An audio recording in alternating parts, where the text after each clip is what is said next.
we will have two citizen scientists, two big important groups. So one group will be formed by the citizen scientists who will come with us in the archives and will search the lost movie, yes, and we will help to catalog the undocumented films.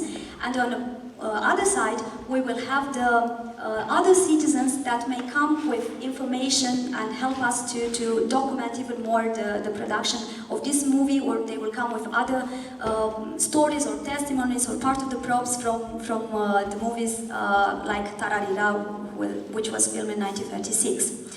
And the first important thing is to train these people.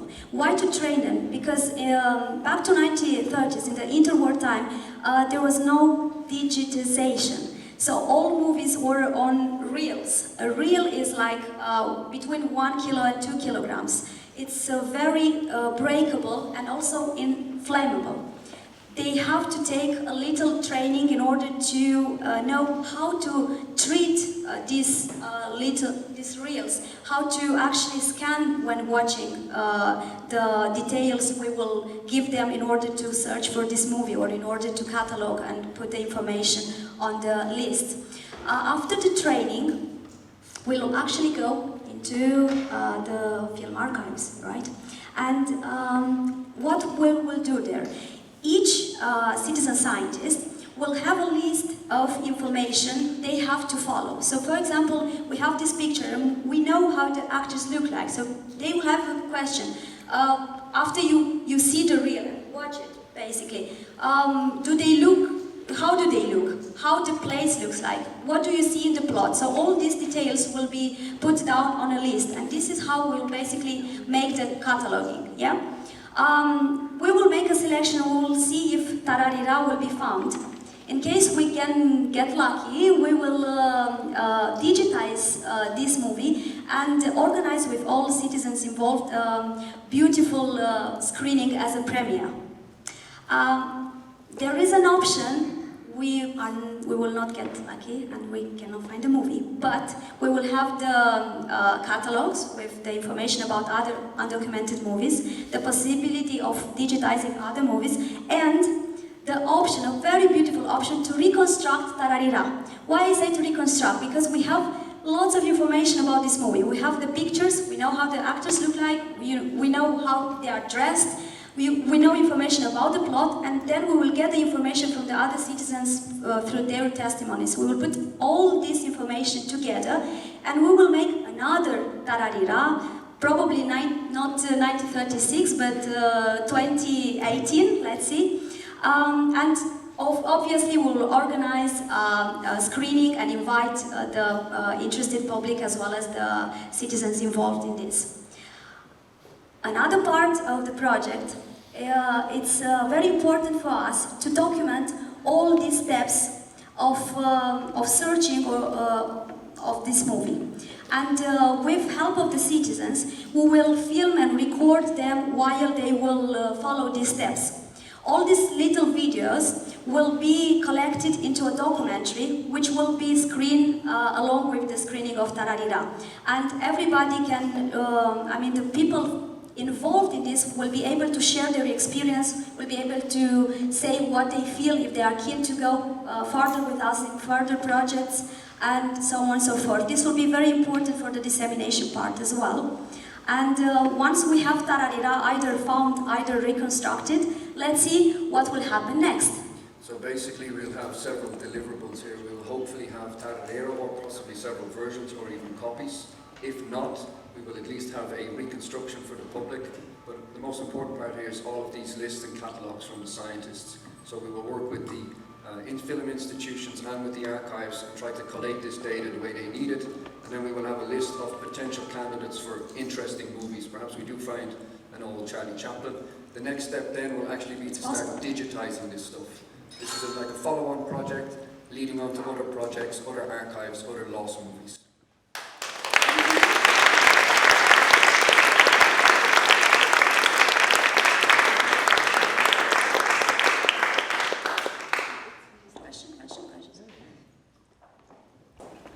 What makes this a citizen science project? So whenever we thought about citizen science projects at the beginning of this universe, one of the questions was, why do you need to involve citizen scientists? Can't you do this in the traditional research structure?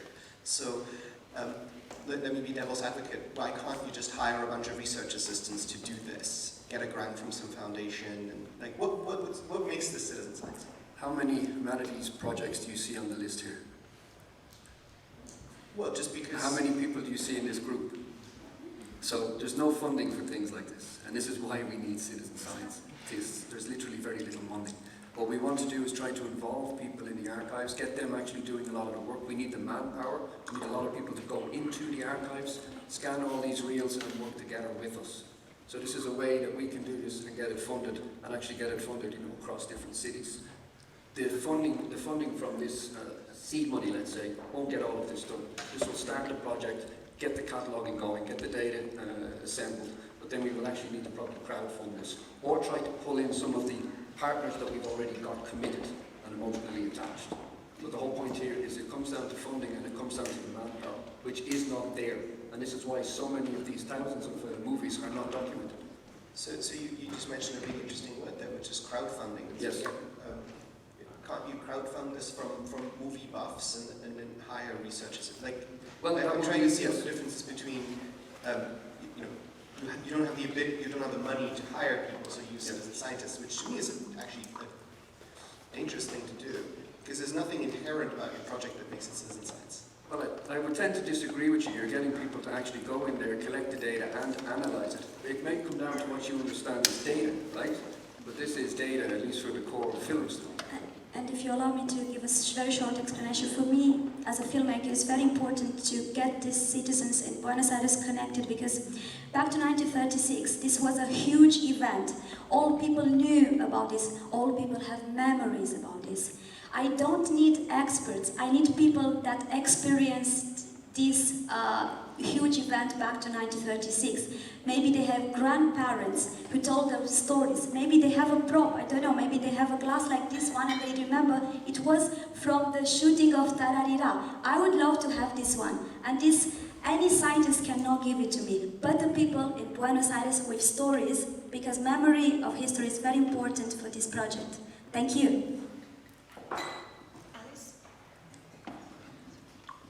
I just want to check I understood something. Early on in your talk you mentioned getting citizens to target people who were there at the time, or maybe descendants of people involved. I wondered if you'd check the ethical and privacy issues of that, because if I can paint a grim picture for a moment, imagine a woman who's run away from a very abusive husband or family, and then it turns out she's the great-granddaughter of an actress and everyone's interested in her. It's the last thing she wants. So have you considered issues like that? Well, the point here is that we're not targeting individuals directly, right? Oh, It's good. open calls through film associations and so forth. Yeah. So we're not going to go knocking on doors. And that's the whole point of involving not just citizens, but the media. It will be like a knock-on effect, just trying to get it out there, get as many people to know about it as possible. And then they should naturally come to it. It doesn't mean they all will. Great. May I make a suggestion? Yeah. This is not citizen science, we need citizen historians. It's still science. Well, you're saying that historians are not scientists. Yes. Let me stress the point of motivation and resources once again. I could really imagine myself that a passionate film if aficionado is interested in going to the archives, but you need a huge amount of people that are going to the archives, and how do you empower them so that the archives will let them in, because you mentioned it out, the material is very fragile, and how do you motivate them to stick to the project, because it's not done with an app in quite some minutes. You have to really motivate them for quite a time. I have already contacted the archives, film archives in Buenos Aires, and I asked the requirements.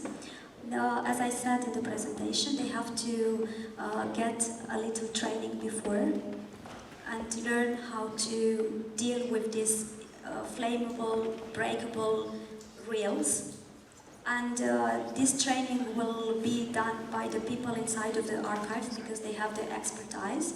And as far as I understood, 2 days of information will be enough. Then they will be allowed to go inside and do the research.